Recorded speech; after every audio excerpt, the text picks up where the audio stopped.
So in this section of the workshop, we're going to focus on personality components 2 and 3, strengths and needs. Let's start with strengths. This is how you usually behave, and it's how you have learned as a way to be successful. Now, whether or not that usual behavior is a strength or not is situation dependent.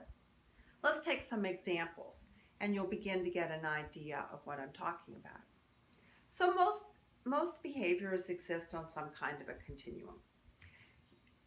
For example, let's look at the continuum of being very candid versus sensitively focusing on your feelings. And let's take an example. This is what one of my fellow Berkman consultants calls the Mr. Spock versus Captain Kirk continuum. At one end of the spectrum, you have Mr. Spock, all fact, no feeling.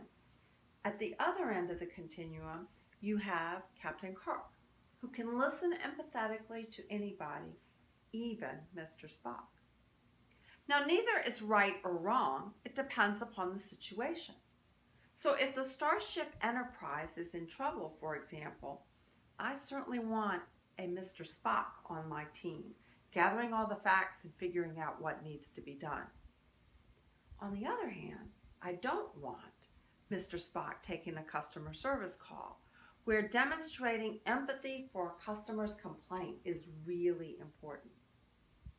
Let's look at another example, pace of action. Now, this also exists on a continuum. This is what my grandfather used to call the Russian wait versus wait and rush continuum. At one end of the spectrum, you have somebody like my husband. He gets to the airport at the very last minute. He does everything at the very last minute. He is on the wait and rush end of the continuum. You've got me on the other end of the scale. I do everything way, way in advance. I tend to rush and then wait. Now, neither is right or wrong, as long as you don't miss the plane, but there's going to be strengths in different situations. My husband's profession is events management, and he is very good at dealing with last-minute glitches, working at an extreme pace, an extremely fast pace at the very last minute. I'm not so good at that. I work better working and planning ahead. So again, neither is right or wrong. They just happen to be different behaviors, and they become strengths depending on what the situation calls for. So going back to the no test go process, how do you go about identifying your strengths? Well, you might remember that I said on interests that the best way to identify your interests was to ask yourself that you were the best source. Well, not so much the case with strengths. I have found that it is often best to ask somebody else. They tend to have a better assessment of what you are really good at than you do yourself. The second best way is a personality assessment, like the Berkman method, the one that I told you that I used in order to get clear about my interests, strengths, and needs.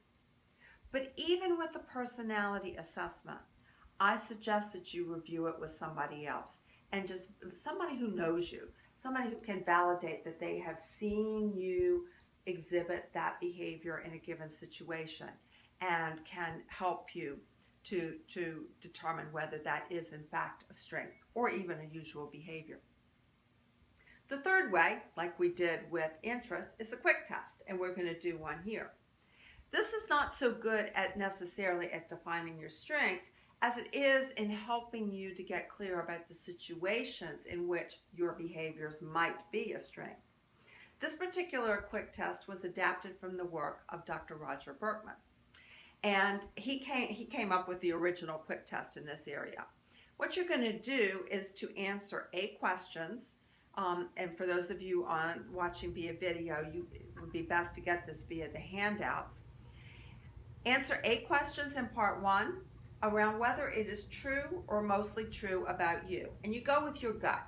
If you read this statement such as, I argue when contradicted. If that's mostly true, check that off. It's mostly false, check that off and go with your gut. Don't agonize over this. Go with what your first reaction is. So you'll answer 8 questions in part 1, and then you're going to answer 8 questions in part 2.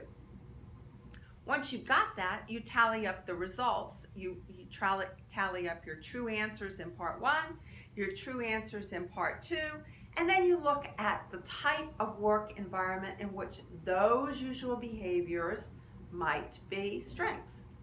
And when you have done that, then with the person sitting next to you, just explore the kinds of jobs that might fall into that category. So like we did before, we're going to pause here while the people in the room do this exercise. And for those of you watching via video, I suggest that you pause as well and pick back up when you're actually done.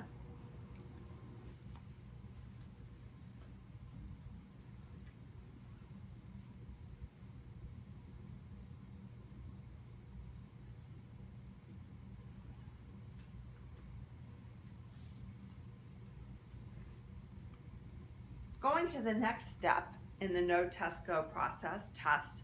How do you go about testing your strengths? Well, again, because it's so important to get input from other people with strengths, you ask someone else how you have excelled in a given role. So you can take the job that you're in, you can take a volunteer service activity, take any role and someone who's worked with you in that role and ask them what you excelled at in that role. Don't ask them what you didn't excel at, just ask them what you excelled at in that role. If you have just taken the quick test, I suggest you ask someone who knows you well to help you validate the results of your quick test. And then you can look at roles and test for use of your strengths. Take other roles and test for use of your strengths and go back and talk with a partner about that. And then the go step, well, just like we did with interests, investigate jobs that can use your strengths, or look at the role that you're in and see how you can use more of your strengths in that role.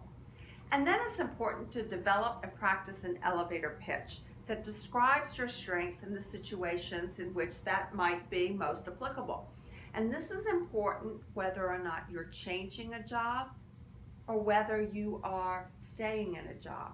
Because even if you're staying in a job, what you want to do is share with others what you are really good at, what your usual behavior is, so that they understand how they can help you to use more of that, and so that they can get the benefit of that as well. So that's the No Test Go process for strengths. We're going to look at motivational needs now.